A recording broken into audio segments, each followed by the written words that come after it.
আসসালামু আলাইকুম বন্ধুরা, মাজেদা কিচেনে আপনাদেরকে স্বাগত জানাই। আজকে আমি নাস্তা কি বানাবো বসে বসে ভাবলাম আজকে আমি বেগুনি বানাবো। এখানে বেগুন নিয়েছি আর পালং শাকের পাকোড়া বানাবো। আর এটা বন্ধুরা আপনারা অনেকে জানেন অনেকে জানেননি, তো আমি আজকে সিমের পাকোড়া বানাবো বেসন দিয়ে। ঠিক আছে, প্রসেসিংটা দেখিয়ে দিচ্ছি। এতে মশলা দেবো, গোটা জিরা দেবো, 1 চামচ লঙ্কা গুঁড়ো দেবো, একটু মিট মশলা দেবো, একটু জিরে গুঁড়ো দেবো,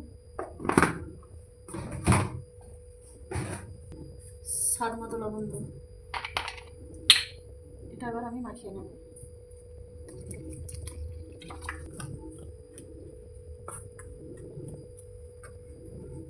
সামান্য হলুদ দিয়ে দেবো, একটু জিরা গুঁড়ো দিয়ে দেবো। বেসনটা আমি এখানে মাখিয়ে নিয়েছি। এতে একটু কাঁচা লঙ্কা নিয়েছি বন্ধুরা, কাঁচা লঙ্কার পাকোড়া বানাবো। তেল দিয়ে দিলাম,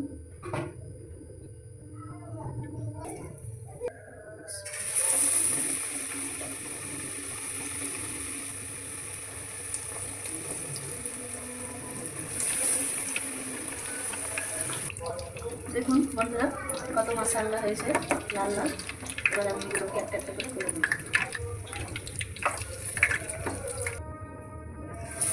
কতগুলো পাকোড়া বানাচ্ছি।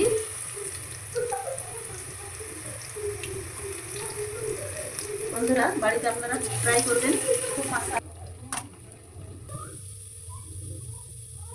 মশলা হয়েছে। পালং শাকের পাকোড়া, সিমের পাকোড়া বানাবো।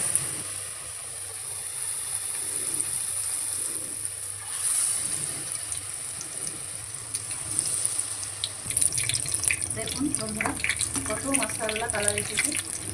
আপনারা বাড়িতে বানিয়ে দেখবেন সিমের পাকোড়া। আমি কাঁচা লঙ্কার পাকোড়া বানাচ্ছি। দেখুন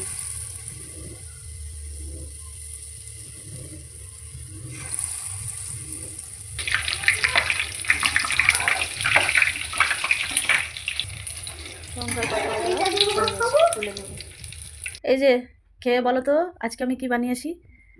পাকোড়া। কিসের পাকোড়া বলো খেয়ে? একটা আছে মির্চির পাকোড়া, আরেকটা আরেকটা আছে সিমের পাকোড়া নাকি? এটা আছে পালং শাকের পাকোড়া, আর একটা সিমের পাকোড়া, আরেকটা বেগুনি। খেয়ে দেখো, সত্যি। আচ্ছা বন্ধুরা আপনারা এরকম করে বাড়িতে ট্রাই করবেন, খুবই সুস্বাদু হবে, খুবই মশলা হবে। কেন শীতকালে তো এইসব খেতে খুবই মজাদার। ঠিক আছে বন্ধুরা, আল্লাহ হাফেজ।